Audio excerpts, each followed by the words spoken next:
आज हम लोग केमिस्ट्री का चैप्टर 1 पढ़ेंगे। चैप्टर 1 को पढ़ने से पहले हम केमिस्ट्री के बारे में कुछ विशेष जानकारी प्राप्त करेंगे। सबसे पहले जानेंगे कि आखिर केमिस्ट्री होता क्या है। केमिस्ट्री नाम का चीज़ क्या होता है, आखिर यह क्या है, इसके बारे में हम लोग सबसे पहले जानेंगे। तो रसायन विज्ञान क्या होता है, तो यह एक विज्ञान की शाखा है। क्या है? रसायन विज्ञान is the part of science. यह एक विज्ञान की शाखा है जिसमें क्या करते हैं, तो जिसके अंतर्गत हम पदार्थों के गुण, यानी पदार्थ का क्या गुण है उसके बारे में अध्ययन करते हैं। पदार्थ का गुण कि पदार्थ का जो उसके बाद पदार्थ का संगठन, यानी पदार्थ किस रूप में है, उसका संरचना यानी वह पदार्थ कैसे बना है, तथा उनमें होने वाले परिवर्तनों का अध्ययन किया जाता है, तथा उस पदार्थ में होने वाले चेंजेस जो परिवर्तन होता है तथा उनमें होने वाले परिवर्तनों का अध्ययन किया जाता है। इसका मतलब ये हुआ कि पदार्थ में, यानी पदार्थ के ताप, दाब, इस सब में, आयतन में जो भी परिवर्तन होता है उसका अध्ययन किया जाता है। किसके अंतर्गत? तो केमिस्ट्री के अंतर्गत किया जाता है। तो समझे केमिस्ट्री क्या होता है कि रसायन विज्ञान की वह शाखा है। क्या है? यह विज्ञान की एक शाखा है जिसके अंतर्गत पदार्थों के गुण, कोई भी ऑब्जेक्ट लो उसके गुण के बारे में अध्ययन किया जाता है। किसमें? केमिस्ट्री में अध्ययन किया जाता है। उसका संगठन, उसकी संरचना तथा उनमें होने वाले परिवर्तन, ठीक है ना, तथा उस पदार्थ में होने वाले परिवर्तन का अध्ययन किया जाता है, केमिस्ट्री के अंतर्गत किया जाता है। तो इसको हम याद कर लेंगे। पूछेगा, कोई भी पूछ सकता है कि रसायन विज्ञान क्या है या रसायन शास्त्र क्या है, तो बोलेंगे रसायन विज्ञान या रसायन शास्त्र विज्ञान की वह शाखा है जिसके अंतर्गत पदार्थों के गुण, संगठन, संरचना एवं उनमें होने वाले परिवर्तनों का अध्ययन किया जाता है, रसायन विज्ञान कहलाता है। उसके बाद जानेंगे केमिस्ट्री जो शब्द है आखिर यह कहाँ से आया, इसकी उत्पत्ति कैसे हुई। तो इसमें जानेंगे कि केमिस्ट्री अर्थात रसायन विज्ञान शब्द की उत्पत्ति मिस्र के प्राचीन भाषा या मिस्र के प्राचीन शब्द कीमिया से हुआ है। किससे हुआ है? कीमिया से। मिस्र के प्राचीन भाषा या मिस्र के प्राचीन शब्द कीमिया से हुआ है। जिसका अर्थ क्या होता है? जिसका अर्थ होता है रंग, जिसका अर्थ होता है काला रंग। जिसका क्या अर्थ होता है? काला रंग। तो कोई पूछेगा कि केमिस्ट्री अर्थात रसायन विज्ञान शब्द की उत्पत्ति कैसे हुई है, तो हम बता देंगे कि रसायन विज्ञान अर्थात केमिस्ट्री शब्द की उत्पत्ति मिस्र के प्राचीन शब्द कीमिया से हुआ है। किससे हुआ है? कीमिया से हुआ है, जिसका अर्थ होता है काला रंग। ठीक है। उसके बाद पूछेगा कि रसायन विज्ञान के पिता किन्हें कहा जाता है, तो लेवोजियर को कहा जाता है। इनका पूरा नाम एंटोनी वान लेवोजियर है, ऐसे लेवोजियर बोल सकते हैं। ठीक है। उसके बाद रसायन शास्त्र या रसायन विज्ञान मुख्यतः 3 प्रकार के होते हैं। पहला कौन होता है? तो पहला होता है भौतिकी रसायन, फिजिकल केमिस्ट्री। भौतिकी नहीं बोलेंगे, भौतिकी मतलब फिजिक्स होता है, भौतिकी रसायन बोलेंगे, यानी फिजिकल केमिस्ट्री होता है, वह अलग होता है, फिजिक्स अलग होता है, उसको भौतिकी कहा जाता है। लेकिन यहाँ पर यह भौतिकी रसायन है। 2 नंबर में आता है अकार्बनिक रसायन। 2 नंबर में अकार्बनिक रसायन, जिसे इंग्लिश में इनऑर्गेनिक केमिस्ट्री कहा जाता है। और 3 नंबर में कार्बनिक रसायन, जिसे ऑर्गेनिक केमिस्ट्री कहा जाता है। और इसके बाद हम लोग एक के बारे में जानेंगे कि भौतिक रसायन क्या होता है, अकार्बनिक रसायन क्या होता है, कार्बनिक रसायन क्या होता है। सबसे पहले जानेंगे कि भौतिकी रसायन क्या होता है। तो भौतिकी रसायन, इस पर ध्यान नहीं देंगे, हम खुद का डिफिनेशन बताते हैं कि भौतिकी रसायन रसायन की वह शाखा है जिसके अंतर्गत पदार्थों की भौतिक अवस्था जैसे ताप, दाब, आयतन आदि का अध्ययन किया जाता है। यानी इसमें पदार्थ के जितने भी भौतिक अवस्था होते हैं, यानी फिजिकल जो पोजीशन होता है, फिजिकल स्टेट होता है, उसके बारे में हम लोग अध्ययन करेंगे। तो इसमें हम लोग लिख सकते हैं कि पदार्थ की वह भौतिकी रसायन लिखेंगे। भौतिकी रसायन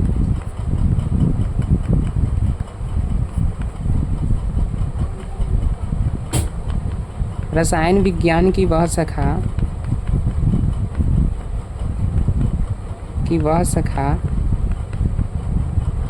जिसके अंतर्गत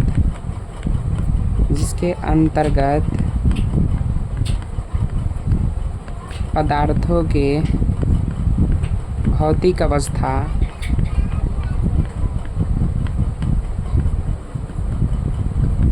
जैसे ताप, दाब आदि का अध्ययन किया जाता है। आदि का अध्ययन किया जाता है।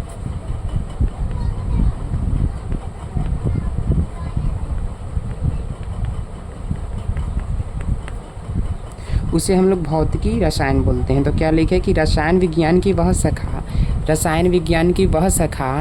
वह शाखा जिसके अंतर्गत पदार्थों के भौतिक अवस्था जैसे कि ताप, दाब आदि का अध्ययन करते हैं, इसे ही भौतिकी रसायन कहा जाता है। 2 नंबर में पढ़ेंगे अकार्बनिक रसायन किसे कहते हैं या अकार्बनिक रसायन शास्त्र किसे कहते हैं। तो यह रसायन शास्त्र की एक शाखा है जिसके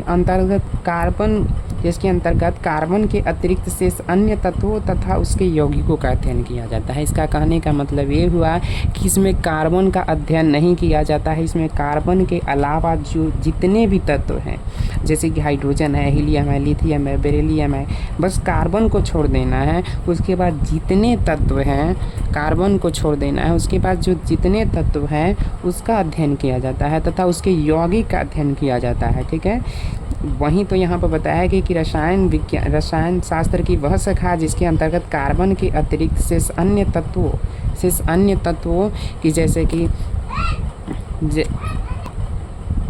जैसे कि हाइड्रोजन हो गया, ऑक्सीजन हो गया, शेष अन्य तत्वों का अध्ययन किया जाता है तथा यहाँ पर बोला है तथा उसके यौगिकों का अध्ययन किया जाता है। यानी इससे मिलकर यौगिक बन जाएगा H2O। तो इसके यौगिक का अध्ययन करेंगे लेकिन इसमें कार्बन आएगा ही नहीं।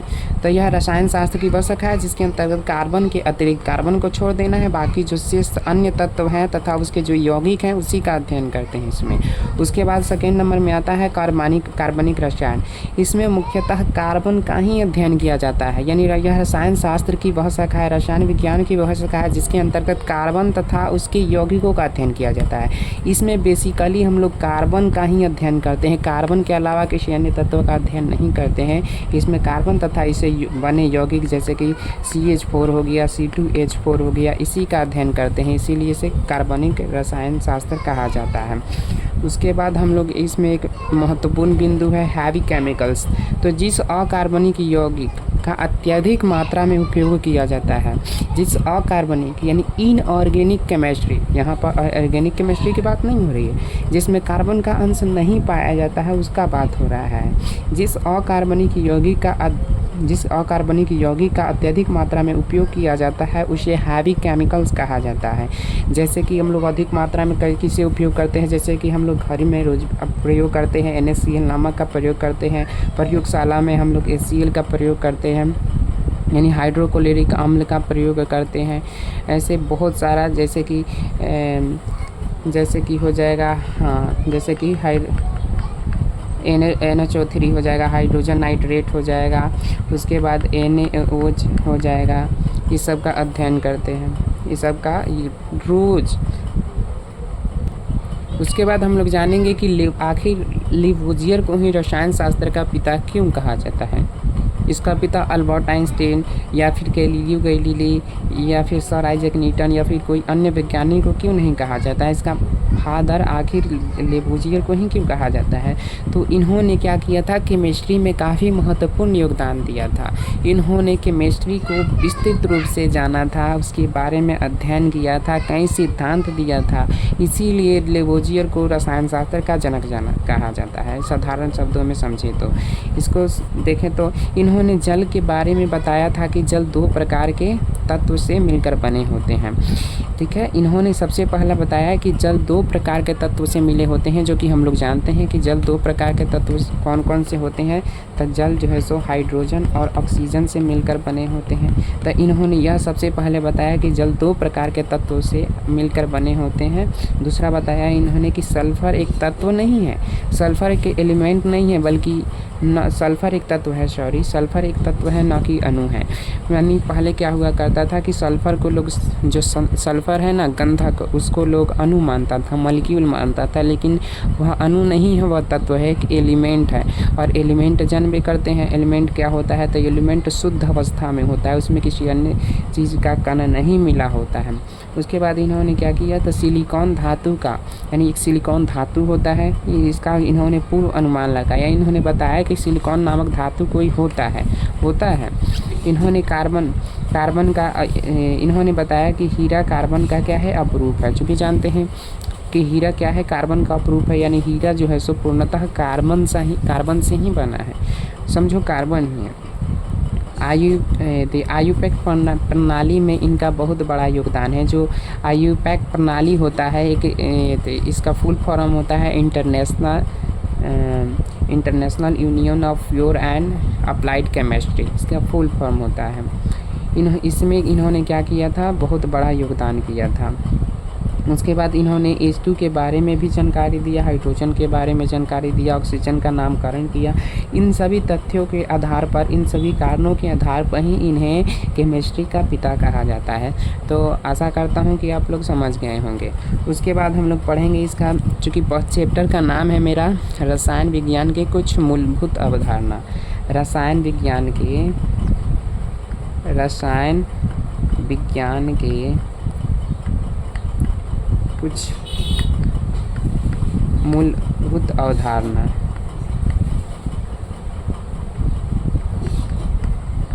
यानी some basic concept of chemistry, यानी केमिस्ट्री के बारे में कॉन्सेप्ट जानेंगे। इस चैप्टर का नाम है।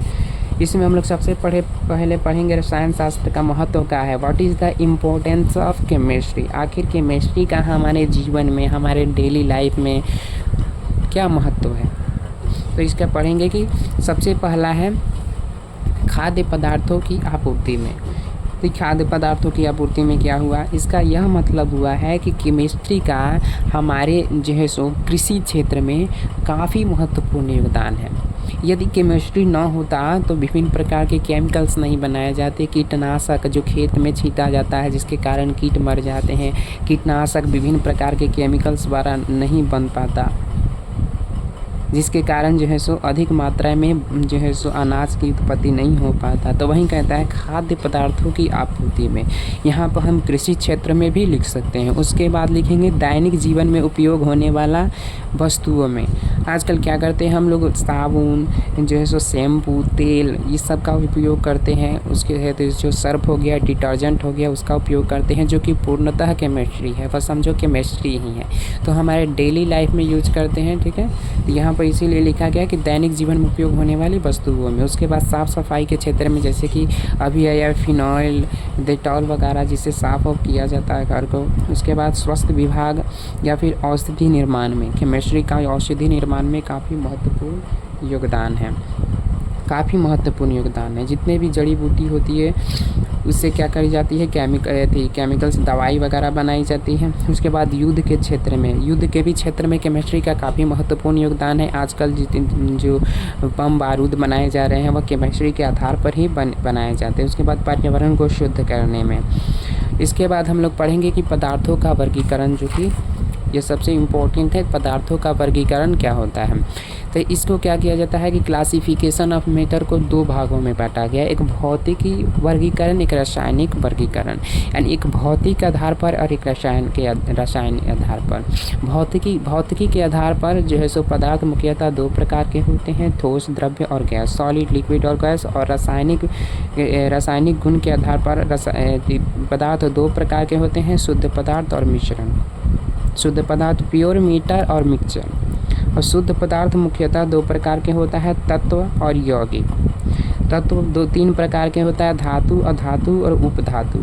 इसे इंग्लिश में मेटल कहते हैं, इसे नॉन मेटल कहते हैं, इसे मेटालाइड कहते हैं। इसे मेटल, इसे नॉन मेटल, इसे मेटालाइड। यौगिक मुख्यतः दो प्रकार के होता है, कार्बनिक यौगिक, अकार्बनिक यौगिक यानी ऑर्गेनिक कंपाउंड और इनऑर्गेनिक कंपाउंड। उसके बाद मिश्रण, जो कि ये थी, इसका दूसरा प्रकार है मिश्रण। मुख्यतः दो प्रकार के होता है, समांगी मिश्रण और विसमांगी मिश्रण। इसका हम लोग आगे जो है सो अच्छे से जानेंगे एक एक डिफिनेशन। सबसे पहले जानेंगे कि जो शुद्ध पदार्थ क्या होता है। शुद्ध पदार्थ आखिर क्या होता है। चूँकि हमने यहाँ पर रासायनिक वर्गीकरण पढ़ेंगे तो इसमें सबसे पहला पढ़ेंगे शुद्ध पदार्थ। रासायनिक वर्गीकरण में पढ़ेंगे तो इसमें सबसे पहला पढ़ेंगे शुद्ध पदार्थ। तो शुद्ध पदार्थ होता क्या है, इसके पढ़ेंगे। तो वैसा पदार्थ जिसके सभी कण रासायनिक रूप से समान हो तो उसे शुद्ध पदार्थ कहा जाता है। यहाँ कहने का मतलब ये हुआ कि वैसा पदार्थ जिसके सभी, मान लो कोई हम अब पदार्थ ले लेते हैं, जैसे कि लोहा का रड ले लेते हैं, लोहा का एक छड़ ले लेते हैं यहाँ पे, और इसमें देखेंगे कि इसमें लोहा का कण होगा, इसमें इसके कण है। तो इसमें क्या देखने को मिलता है कि लोहा का जो यहाँ के कण का जो गुण है, यहाँ के कण का जो गुण है, यहाँ के कण का जो गुण है, कण का जो गुण है वहीं यहाँ का कण का भी गुण है, ठीक है ना। यहाँ के कण की जो संरचना है, जो बनावट है, वह यहाँ के कण, यहाँ के कण, यहाँ के कण सबके कण के समान है। इसका कहने का मतलब है, तो यहाँ पर बोलता ही है कि वैसा पदार्थ जिसके सभी कण रासायनिक रूप से समान होते हैं। यानी लोहा में आपको सोना का कण नहीं मिलेगा, यहाँ लोहा का ही कण मिलेगा, और जो कण मिलेगा वह एक दूसरे के बराबर होगा, एक दूसरे के समान होगा। कैसे, तो रासायनिक रूप से क्या होते हैं, समान होते हैं। जैसे कि लोहा हो गया, चांदी हो गया, सोना हो गया, चांदी हो गया, बहुत सारे तत्व हो जाएंगे। उसके बाद पदार्थ के बारे में हम लोग जानेंगे। पदार्थ क्या होता है, तो दुनिया की कोई भी वस्तु, ऐसे भी हम लोग बोल सकते हैं कि पदार्थ क्या होता है, तो जो स्थान घेरता हो, जिसमें द्रव्यमान होता हो, उसे पदार्थ कहते हैं। लेकिन एक सटीक डिफिनेशन, एक सबसे बेस्ट डिफिनेशन है कि दुनिया की कोई भी वस्तु ले लो। क्या कहता है कि दुनिया की कोई भी वस्तु जो स्थान घेरती हो, जो क्या करती हो, स्थान घेरती हो, कुछ ना कुछ स्थान घेरती हो। जैसे कि मान लीजिए यह मेरा पेन है, यह क्या करता है, यहाँ क्या करता है, यह स्थान घेरता है। जितना दूर तक यह है उतना दूर तक क्या करता है, यह स्थान घेर लेता है। तो वही कहता है कि चाहे आप दुनिया का कोई भी वस्तु ले लो, वह क्या करता हो, तो वह स्थान घेरती हो जिसमें द्रव्यमान होता हो, यानी जिसमें कुछ ना कुछ द्रव्यमान हो, ठीक है, तथा जो अपनी संरचना में परिवर्तन का विरोध करता हो। इसका कहने का मतलब ये हुआ कि यदि कोई पदार्थ सॉलिड अवस्था में है, यदि कोई पदार्थ ठोस अवस्था में है, तो वह द्रव्य अवस्था में नहीं बदलना चाहती है। कहती है हमें सॉलिड अवस्था में ही रहने दो, हमको द्रव्य में नहीं बदलना। यानी यह अपनी संरचना में क्या करती है, विरोध करती है कि हमको सॉलिड ही रहने दो, हमको द्रव्य नहीं बदलना है। यह अपना स्ट्रक्चर जो है, सॉलिड का जो स्ट्रक्चर है, वह कहता है हमको सॉलिड ही रहने दो, हमको द्रव्य में नहीं जाना। तो वही कहता है यहाँ पर कि जो अपनी संरचना, अपना स्ट्रक्चर में परिवर्तन का विरोध करता है, कहता है कि हम सॉलिड है तो सॉलिड ही रहने दो, हम लिक्विड है तो लिक्विड ही रहने दो। लेकिन हम लोग क्या करते हैं, उसको तापमान वगैरह दे कर क्या करते हैं, उसको पिघला देते हैं, कभी द्रव्य को क्या करते हैं, जमा देते हैं। तो वही कहता है, तो जैसे हवा, पानी, मिट्टी, बालू, ईटी, यह क्या हो गए, सब पदार्थों के। चाहे आप दुनिया की कोई भी वस्तु ले लो, तीन चीज़ होना चाहिए उसमें। पहला क्या हो, तो वह तो स्थान घेरता हो। दूसरा क्या हो, जिसमें द्रव्यमान होता हो। और तीसरा जो अपनी संरचना में परिवर्तन का क्या करता हो, विरोध करता हो। उसके बाद पदार्थ मुख्यतः कितने प्रकार के होते हैं, भौतिकी वर्गीकरण के आधार पर देखें तो पदार्थ मुख्यतः तीन प्रकार के होते हैं। ठोस, जिसे इंग्लिश में सॉलिड कहते हैं, ठोस क्या होता है, आखिर ये ठोस क्या होता है, तो इसकी परिभाषा को पढ़ेंगे कि पदार्थ की वह भौतिक अवस्था, यह क्या करता है, यह पदार्थ का फिजिकल स्टेट है, यह पदार्थ का क्या है, भौतिक अवस्था है, जिसका आकार एवं आयतन दोनों ही समान होता है। यह पदार्थ का क्या है, यह पदार्थ की भौतिक अवस्था है जिसका आकार एवं आयतन दोनों समान होता है, ठोस कहलाता है। जैसे लोहा, टेबल, ग्लास, पत्थर, चाहे आप कुछ भी ले लो जिसका आकार एवं आयतन दोनों फिक्स हो, चाहे आप उसे कहीं भी रखो उसका आकार एवं आयतन दोनों फिक्स होना चाहिए, तब उसे क्या कहेंगे, सॉलिड कहेंगे, ठोस कहेंगे।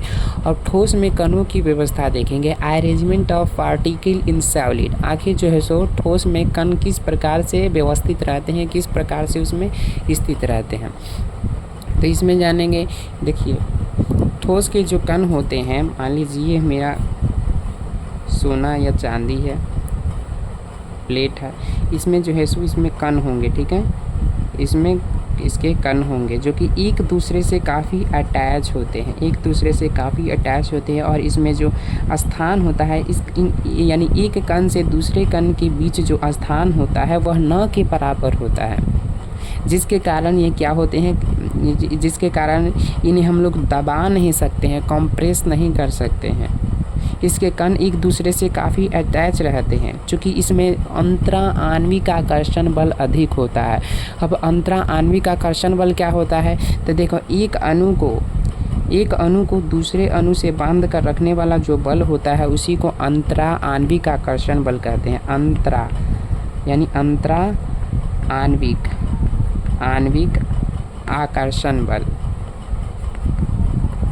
आकर्षण बल इसमें क्या होता है, ज़्यादा होता है। अंतरा मतलब अंदर और आणविक मतलब अणु के अंदर, यानी यह क्या करता है, यह एक अणु को दूसरे अणु से क्या करता है, पकड़े रहता है, ठीक है। इसका गुण पढ़ेंगे, इसका पहला गुण आता है इसका आकार एवं आयतन दोनों निश्चित होता है, इसका वॉल्यूम एवं इसका साइज एवं वॉल्यूम दोनों फिक्स होता है, इसका द्रव्यनांक एवं कथनांक काफ़ी उच्च होता है। अर्थात जो भी सॉलिड होते हैं उनको, जैसे कि सोना है, तो सोना को पिघलाने के लिए हमको क्या करना पड़ेगा, ज़्यादा टेम्परेचर देना पड़ेगा। तो वही कहता है इसका जो द्रव्यनांक यानी गलनांक और कथनांक है, जो खौलने का पॉइंट है वो काफ़ी उच्च होता है। इसका घनत्व, इसका डेंसिटी हाई होता है, इसका जो डेंसिटी होता है वह हाई होता है। इसमें अंतरा आणविक आकर्षण बल यानी इंटरमॉलिक्यूलर फोर्स ज़्यादा होता है, जो कि हमने बताया। यह अंतरा आणविक आकर्षण बल क्या होता है, तो एक अणु को, मान लीजिए यह एक अणु है और यह एक अणु है, इस दोनों अणु को एक साथ जो बांध कर रखने वाला जो फोर्स होता है उसी को अंतरा आणविक आकर्षण बल कहते हैं। और दूसरा होता है अंतरा आणविक स्थान, यानी दो कणों के मध्य जो स्थान होता है, जैसे यह एक अणु है और यह एक अणु है, इसके बीच जो गैप है इसी को अंतरा आणविक स्थान कहते हैं। इसे इंग्लिश में इंटरमॉलिक्यूलर स्पेस कहते हैं, जो कि इसमें कम होता है, इसमें 9 के बराबर होता है, ठीक है ना, जिसके कारण ठोस का जो कण होता है वो एक दूसरे से काफ़ी अटैच होता है। इसमें बहने की प्रवृत्ति नहीं पाई जाती है, ये असंपीड्य होता है, इसे हम लोग नहीं दबा सकते, यह इनकम्प्रेसिबल होता है। तो आज के लिए इतना ही।